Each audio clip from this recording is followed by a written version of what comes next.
Capital ships and tractor beams. The big changes and the little. The right now and the, well, who knows when, actually.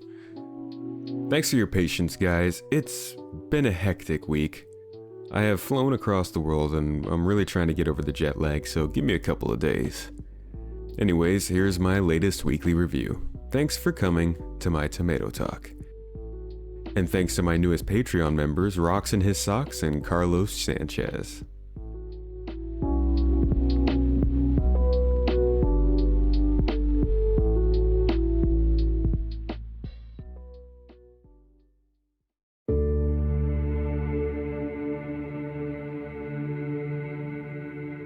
Last week, we got to hear some information about the newest large ship to the game, coming from Robert Space Industries, the Perseus Fleet Security Sub-Capital. The ship is meant to round out the capital ship fleet as a mid-range defender, able to take on your big but not super big ships. We're talking Hammerheads, Polaris, Hercules, and maybe even your support ships like the Crucible, or the Endeavor, or the Starfarer. You animal. While this is a necessary role for this style of gameplay, and a ship that I'm sure will play a very important and lauded part in fleets in the future, for now, the way that we're discussing the ship makes me kinda sad. Well, yeah, this ship is great for defending your other capitals against enemy fleets, except the whole server is in your fleet. No, I'm kidding, guys. I couldn't help it. I'm kidding, for the most part. The game is in development. Like many times before, we are going to see ships that might not necessarily be contextually relevant right now. The Perseus may be one of them whenever it comes out, or, and hear me out, with various hints being dropped as of late, maybe the Perseus will be important as we start to see more large-scale conflicts introduced to the game in the coming years. I hope. In the end, it's a seemingly well-designed, good-looking ship with some standout RSI design cues, such as the bridge, the spires coming off the back, and the general shape language, and the thrusters. If you want to learn more about what makes RSI ships RSI, though, check out my video detailing the company as well as Drake Interplanetary.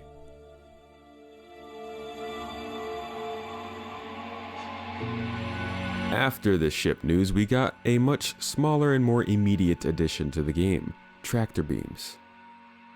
Now, we've actually seen this tech in the game already to some extent. If you fumble around with the rock collection beam, you'll notice it has some clear tractor beam properties, like the ability to accidentally fling your precious minerals everywhere.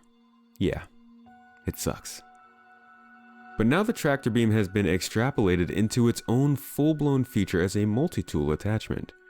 I'm working on a video to go deeper into the multi-tool itself, so I'll leave all that for next week, but this attachment adds a couple of pretty significant gameplay opportunities in my eyes. Being able to quickly move around cargo without dealing with the currently clunky interaction system is really going to open up the possibilities of faster profits from mining in groups, or even from collecting abandoned objects at ship derelict locations.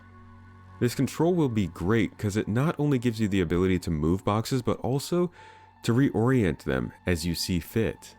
While it will take some testing to see if the strength of these tractor beams, currently slated for about 250 kilograms of lifting power, will be able to be combined to lift larger objects like, say, a flipped rock, I'm excited to see how they also interact with larger crates, which we are now starting to see in some of these videos from CIG.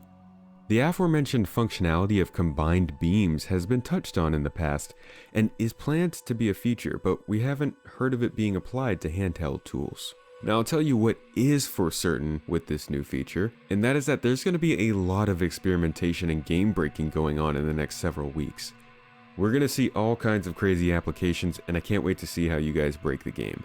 And don't forget, this attachment doubles as a grappling hook, and I for one can't wait to fling people around with some tractor beams and a spaceship.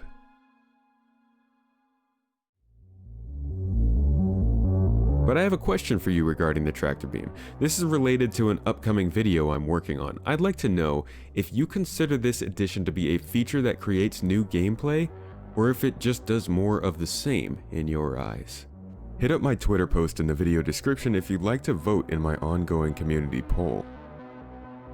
I'd also like to invite you to join my December ship giveaway, which will result in somebody winning an Avenger Titan Renegade at the end of the month. And while you're at it, consider joining my big ship giveaway ending in mid-January on Twitch as well. You'll have a chance to win the brand new Origin ship, the 400i, just by joining my streams, hanging out, and interacting with the community. You'll also have the chance to win some of my weekly ship giveaways as well as copies of Cyberpunk 2077 over the next week and a half. And finally, if you'd like to support me and help me keep providing the community with prizes and entertainment, you can always support me on Patreon, where you'll get perks like early videos, exclusive videos, and supporter-only giveaways. Anyways, thanks again everybody for checking this video out. We've got a crazy December ahead, so I hope to see you in the next one. Shout out to my top supporters TK, the Alpaca, the Huntress, Ben N, Dasek, and Holston Coop.